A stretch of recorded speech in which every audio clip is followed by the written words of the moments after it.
I never thought I'd encounter something truly supernatural in the vast, silent void of space.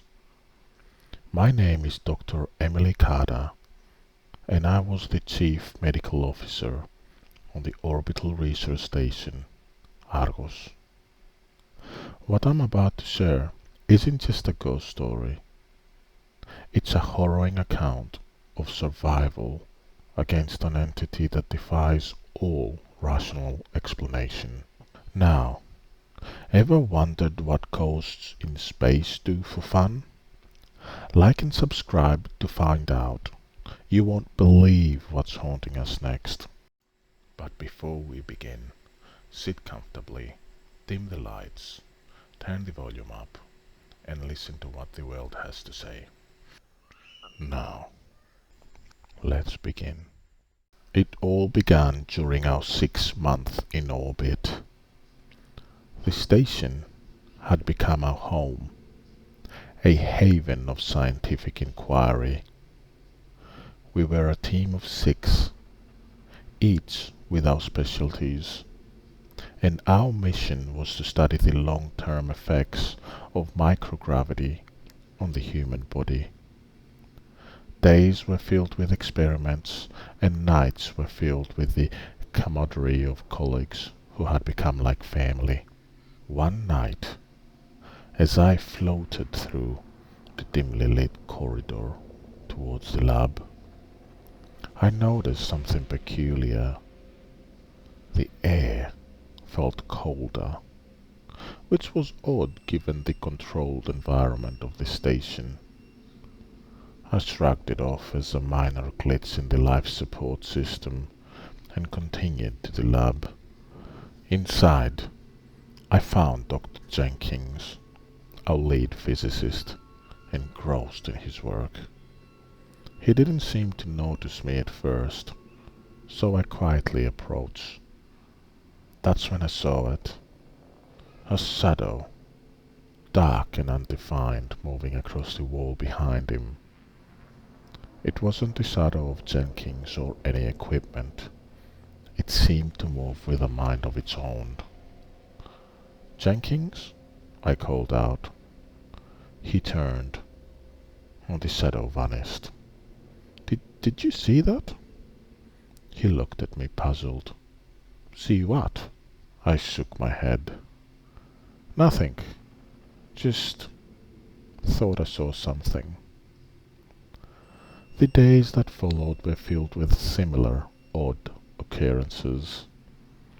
Lights flickered without reason, and strange noises echoed through the halls.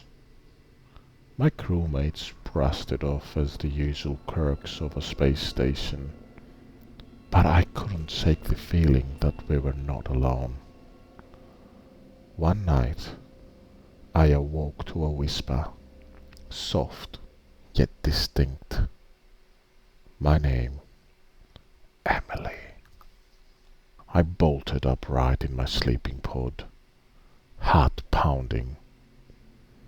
The room was dark, save for the soft glow of the control panels. I reached for my flashlight and shone it around the room.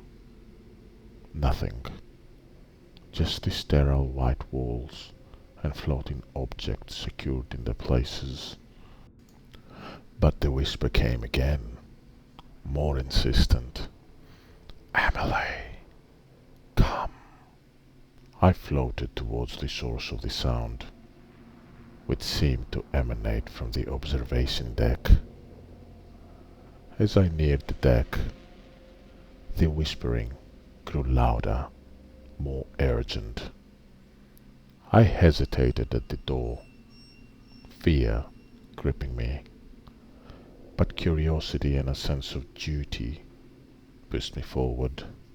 The observation deck was empty, the earth a serene glowing orb through the viewport. But the air felt heavy, charged with an unseen presence. Suddenly, a figure materialized before me, a woman, translucent and ethereal, dressed in an old-fashioned spacesuit. Her eyes, hollow and sorrowful, met mine. "Help us," she whispered. I stumbled back, panic rising. Who, who are you?" I managed to ask. She didn't respond, just reached out a hand as if pleading. Then, as quickly as she appeared, she vanished, leaving me shaken and bewildered. The next morning, I gathered the crew and told them what I had seen. Some were skeptical, others concerned. Commander Reynolds decided we should investigate further, so we scoured the station's log and found something chilling.